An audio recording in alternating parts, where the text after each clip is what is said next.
days. Oh, there it goes. I didn't touch anything. Let's stop. All right.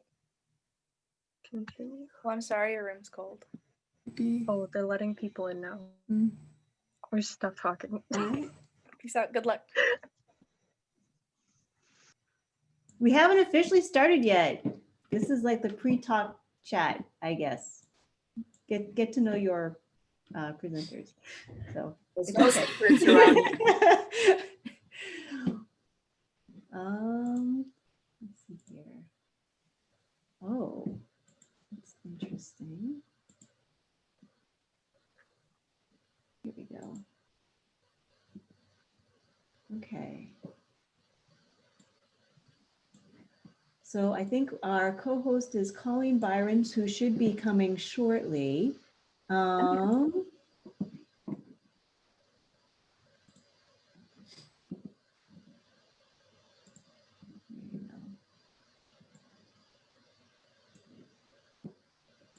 We can have everything.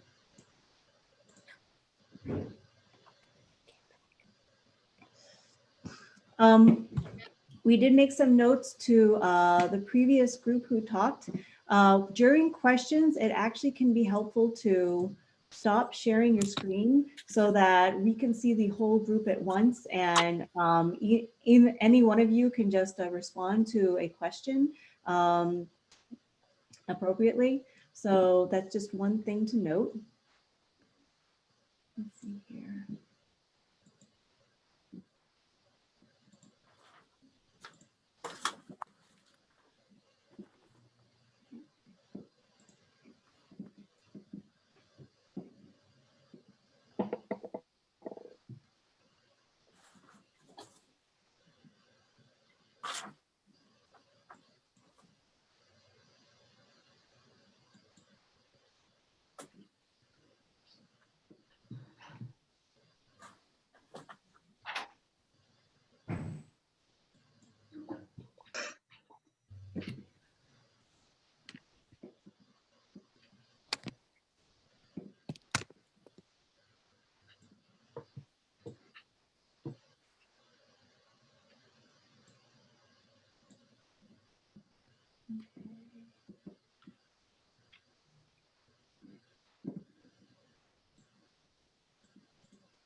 All right, let's give it a minute.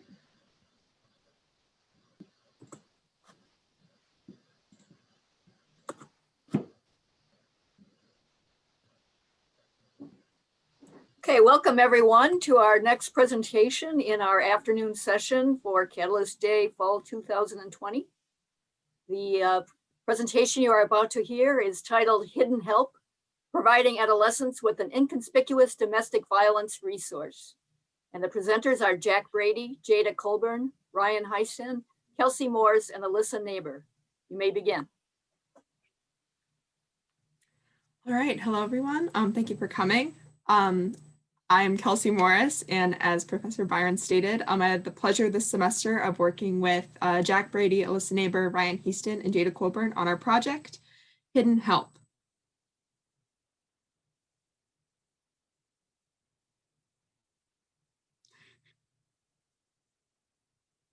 All right, so the problem that our group decided to address was domestic violence. Specifically, we wanted to focus in on adolescent abuse, or the abuse of people in the 13 to 18-year-old age bracket. We decided to focus in on the specific age group because a lot of the resources that we found for domestic abuse victims tended to focus in on either childhood victims of domestic abuse or partnership abuse. So that focuses more on marital abuse or domestic partnership abuse in terms of two adults living together. But the age bracket of 13 to 18-year-olds was usually not included in those resources, or they weren't really targeted at that kind of more adolescent age bracket. So we specifically wanted to work to provide this group with a communicative resource as well as kind of a way out.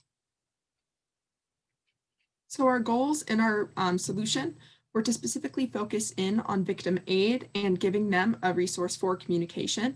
We We also wanted to make sure that we could provide these victims with a safe and reliable form of communication and a very accessible resource that they could easily and consistently turn to when they needed help.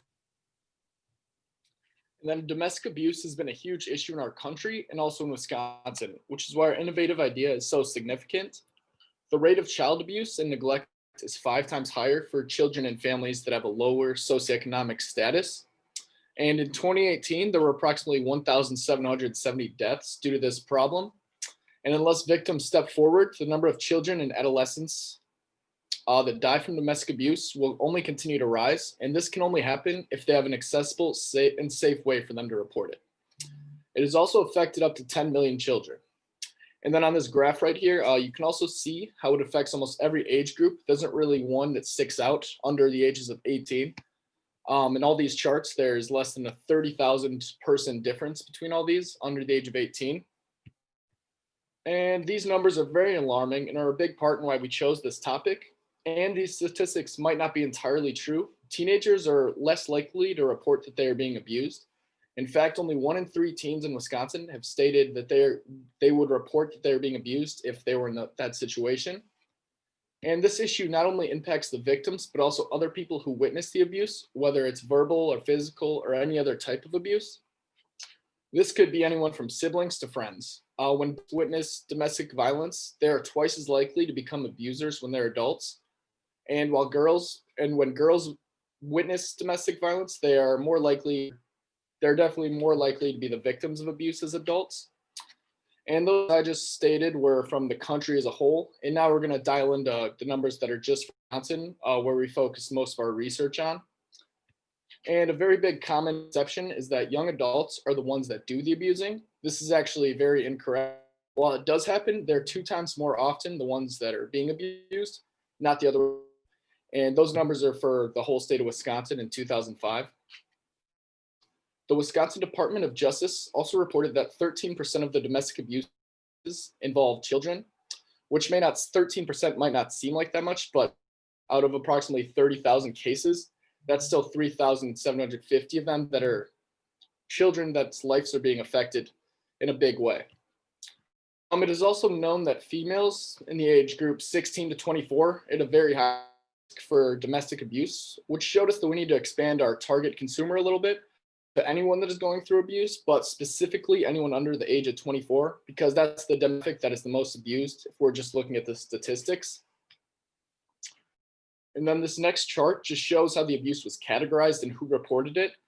This basically tells us there's not really one specific type of abuse, and they're all very different. For example, like tells you who reported it. If it was physical, sexual, or emotional, it's one way to just stop abuse as a whole.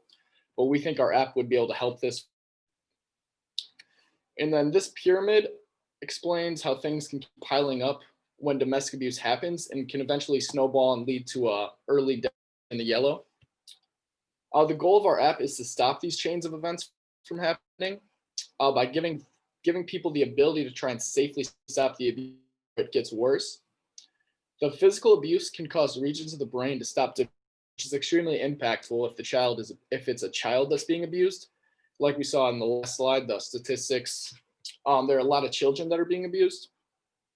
For example, the amygdala, the hippocampus, the orbitofrontal cortex, the corpus callosum are all areas that are affected by physical abuse and slower brain development. And this can affect them in a lot of areas, school, everywhere else. The behavioral effect of victims of abuse can be a lot more than people think as well. It can cause social, emotional, and cognitive impairment that affecting their everyday life. And people they socialize with won't really know that they're being abused unless they report it. And abuse can also lead victims to resort to drugs or other illegal activities, which will again have more negative impacts on their life. Approximately 2/3 of the people in treatment for drugs were abused as a kid or at some other point in their life. So our app could definitely help lower that amount of people. And like I said earlier, worst case scenario, it can end up leading to an early death, which nobody deserves. And they can end up developing cyclical behaviors, which can hurt generations to come and also put themselves in more danger. This is a very dangerous cycle that we feel like we can positively impact by developing our app. Since this is such a huge problem, there's obviously been some attempts at creating solutions. We focused on two that we drew inspiration from. The first is the Aspire News app, which is a news app that was created in 2014. The idea was to have it look like a normal news app with hidden features in it to help victims get the help that they needed. It has many resources to help victims in domestic abuse situations and also allows you to send a distress signal if an emergency were to occur. The domestic abuse help section is hidden in what looks like the app's help section, where you would go if the app had issues. However, this is where the domestic help section is hidden. The bar at the top is a place where you can triple tap at any time to send out a distress signal if you are in danger to pre-entered contacts in order for you to get help. In the hidden help section, there are many resources, one being a place where you can find info about abuse, another being a place where you can add in your own contacts, which would be notified if that distress signal was sent out, and then also has hotlines and services that are available for victims to get help as well. There are a couple drawbacks with this app that we found. Our main priority was that the help section isn't actually hidden. Although people don't usually go into that section, they could theoretically find it. And if the abuser finds it, that would put the victim in more danger. The app is also very well known as a domestic abuse help app. So if a abuser knows of the app and sees it on their victim's phone, the victim would, of course, be in more danger as well. You also have to put in your own contacts as opposed to having contacts already in there to get help. So in order for the distress signal to be effective, you need to not only enter your own contacts, but also have people that you trust and will be there to help you and are capable of getting you out of a dangerous situation. It can also be very frustratingly slow and have bad internet connection, as any electronic solution would. Of course, this is an app. The second solution we looked at was the Center Family Peace Center, which is located in Milwaukee, Wisconsin. It is the large provider of domestic violence intervention services. It serves about 11,800 clients each year and provides many resources. They already do have an app that allows families to create a plan of action. It has partnerships with police departments, Milwaukee Public Schools, children's hospitals, and etc. It also has programs available to help with crisis housing, individual support, and system advocacy. Overall, this Sojourner has decreased the domestic abuse violence over time, and the domestic violence related homicides have gone down, as well as reducing fears and anxieties for victims and their families. It is a fabulous solution. However, we do hope to improve upon it. So our new innovative solution is a discrete app built specifically to help teens in our selected age bracket escape an abusive household. This app will be designed to look exactly like a classic arcade game, such as Snake and Pac-Man, yet will hide a database for teens to log evidence of the domestic abuse that they're facing. There will be two ways for the victim to access this hidden database. One way will be through playing a few rounds of the imitation game or entering a specific series of action inputs into the game. The other way will be through an access point and a link hidden within the help section of the fake game. So this database and evidence of domestic abuse will be directly monitored by the local law enforcement, ensuring that all evidence of domestic abuse goes straight to the people who will be able to help that teen escape their situation.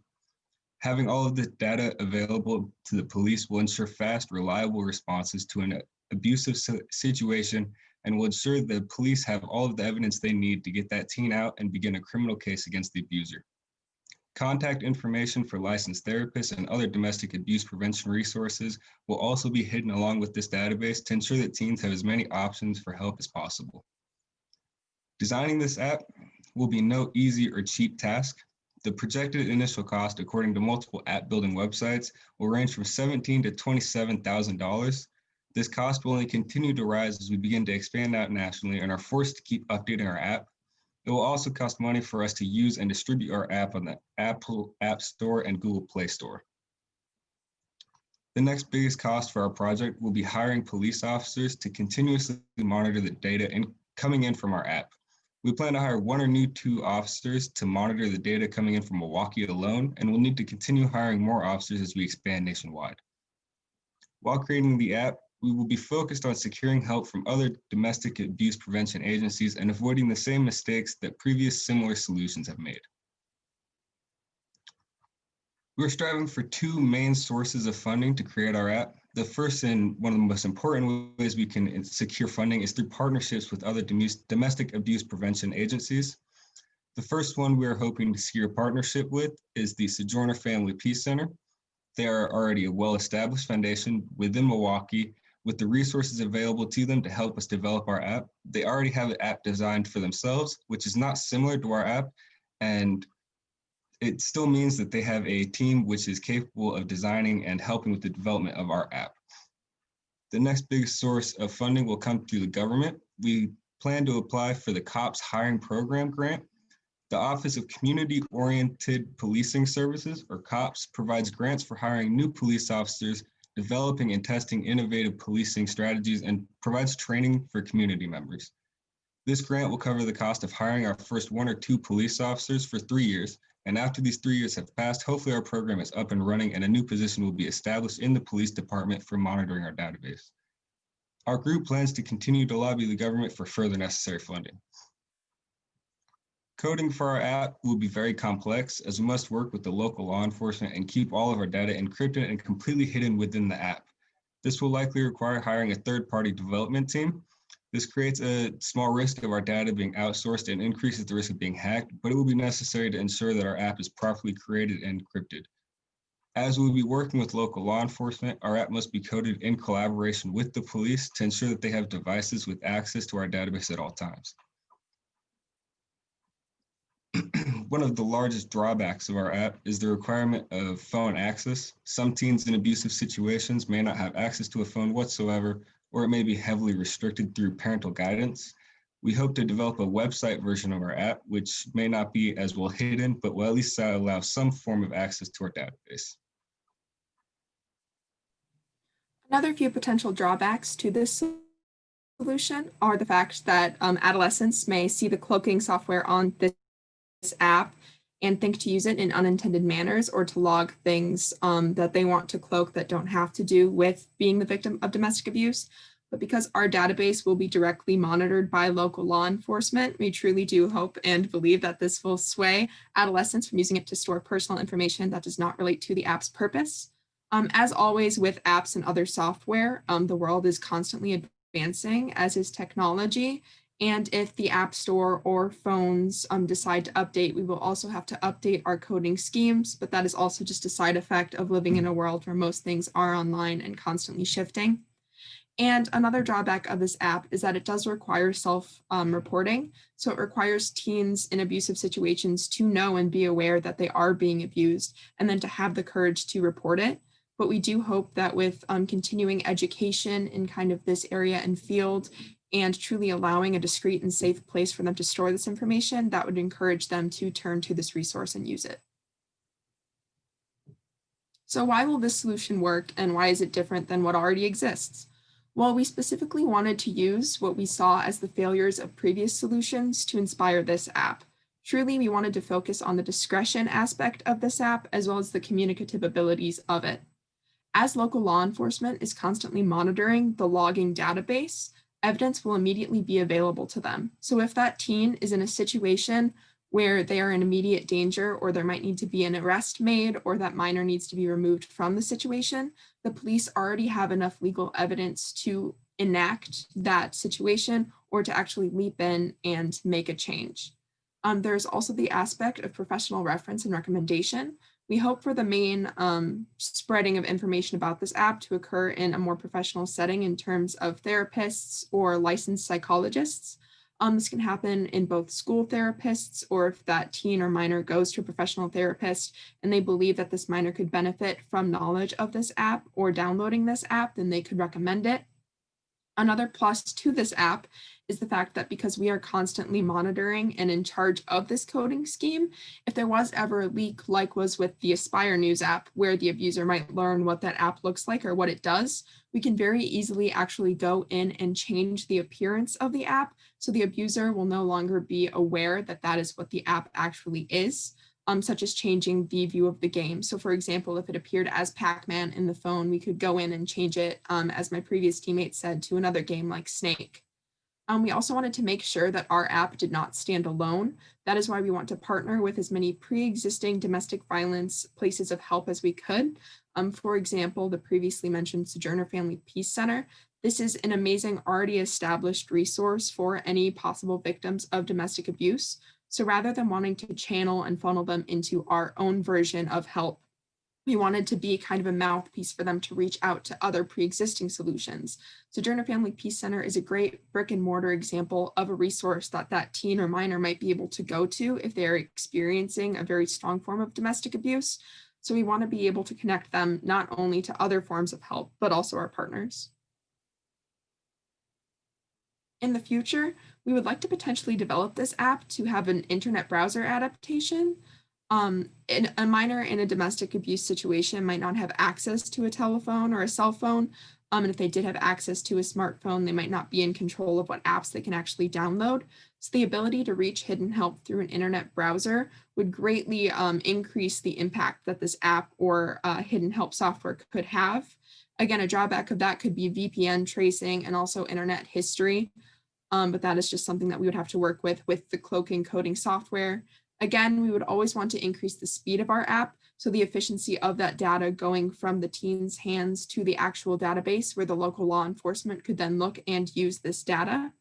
We would also have a vast amount of quantitative and qualitative data from the app, again, keeping in mind the privacy and rights of the minors that would be using the app. We wanted to make sure that it was safe, reliable, and we could use long-term tracking data to monitor just how efficient the coding is, as well as the sending of the information.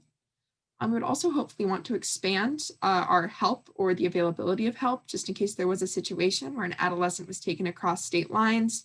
We would want to increase past local law enforcement and maybe turn to a more governmental form of help and storage of the database, as well as allowing for transportation just in case there was actually a physical altercation or a situation where the teen needed to be removed from the actual physical location. So there would be a means of transportation for that minor in case they couldn't drive. We would also want to expand our resources to a legal team that would be specifically dedicated to helping the victims that are using this app in case there was ever a need for legal assistance or potentially a legal battle between the teen and the abuser's legal team. But again, that would come in the future with expansion of the app to other resources. I'd like to thank all of you for coming, and if you have any questions about our solution, please feel free to ask them. Thank you.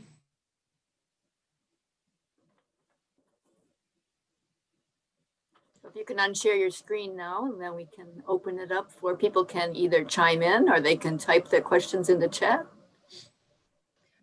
I actually have a question to start off with. I'm very interested in this dual role of the app being a game versus the app being a reporting device. And I'm wondering, how are the teenagers who are getting this app going to know what to do with it? Are they supposed to play a game? Are they supposed to play a game in a certain way? How will they learn how to use it? Well, that's the app itself, much like the Aspire News app, how kind of it appears as the news, but you triple tap the top bar or you go through the help section.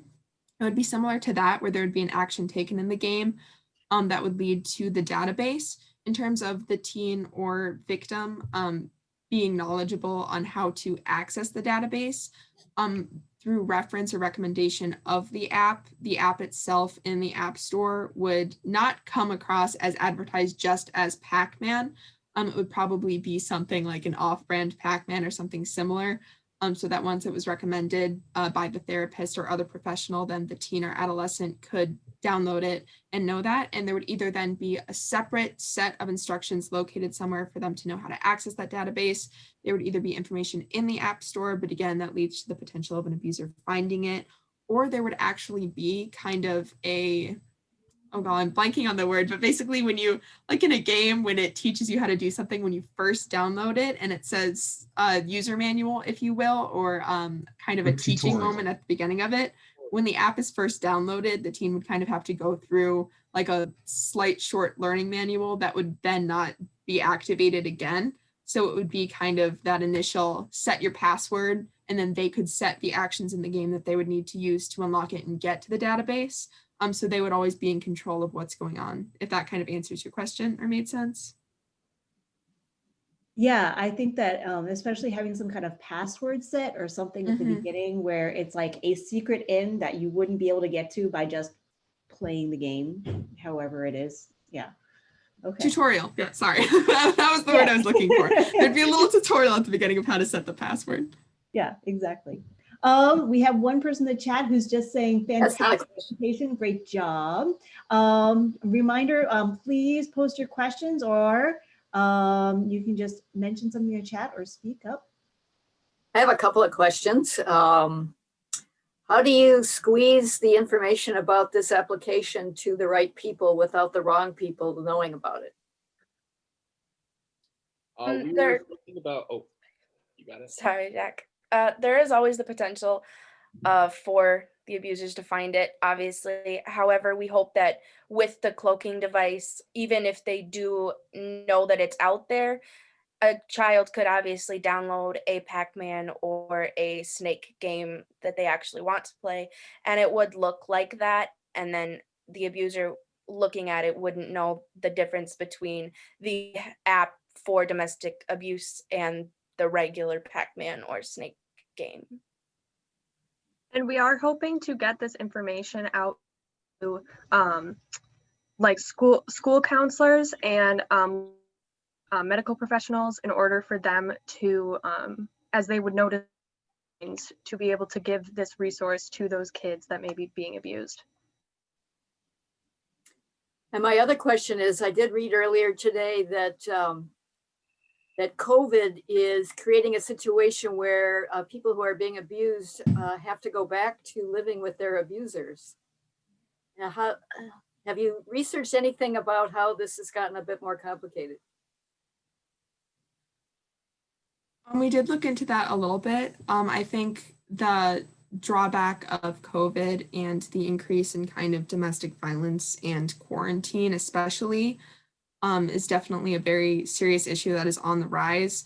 That's where kind of the hope of the app is to expand it to a point where the teen or adolescent could be removed by local law enforcement from that abusive situation. That's kind of the main reason we wanted it to be such a direct line, so that teen or adolescent, if they couldn't drive, for example, a police car could come pick them up legally, because there are so many ramifications between a parent, guardian, and a child that if there was an abusive situation, oftentimes that parent or guardian still has legal ownership over that child no matter what.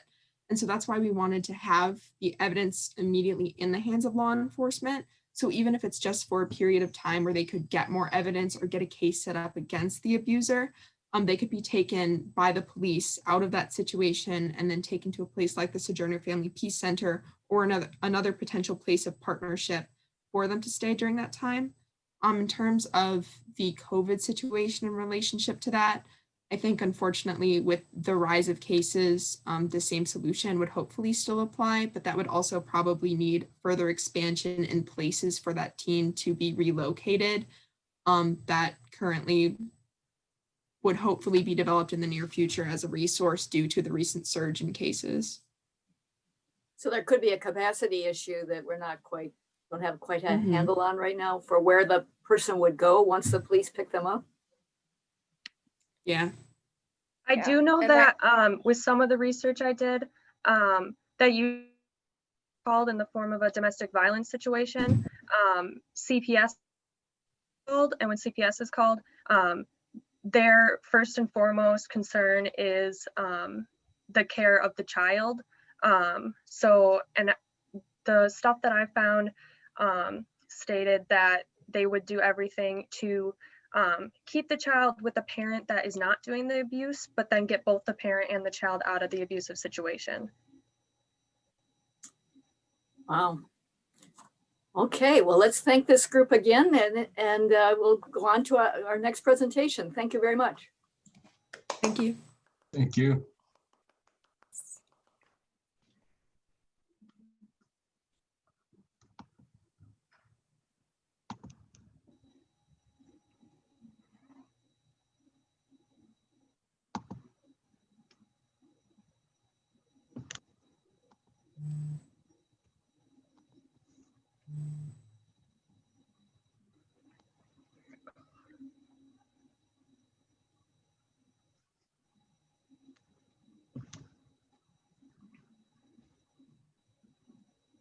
And I believe we can also log off so that the recording will end and then be uploaded to YouTube. Yeah. Awesome. Good job. Okay. Yeah. Sounds good. Yes.